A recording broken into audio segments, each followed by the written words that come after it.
ભરૂચથી સમાચાર ગ્રાહકોને smart મીટરનું 83,000નું bill આવતા વીજ કંપનીએ તપાસ કરી, જેમાં ગ્રાહકના ઘરે લગાવાયેલા સોલાર સિસ્ટમના ઇન્વર્ટરમાં ખામી હોવાથી યુનિટ વીજળી જનરેટ થયા નહોતા, જેથી વીજ કંપનીએ બિલમાં સુધારો કરી 28,000 ભરપાઈ કરવા ગ્રાહકને સૂચના આપી। જો કે સ્માર્ટ મીટરમાં કોઈ જ ખામી ન હોવાનો વીજ કંપનીનો દાવો છે।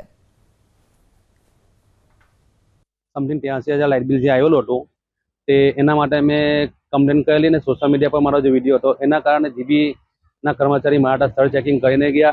એમાં જોવામાં આવ્યું હતું કે મારું જે સોલર પેનલ છે એનું ઇન્વર્ટર કામ નહોતું કરતું, એના કારણે ઇન્વર્ટરને ખામી હતી, એના કારણે આજે 83,000નું બિલ આવ્યું હતું। અને એમ સ્થળ ચેકિંગમાં જોવામાં આવ્યું જીબીના જે કર્મચારીએ તો 23,185 રૂપિયા જે લાઇટ બિલ આવે છે ને તેનાથી મેં સંતોષ છું।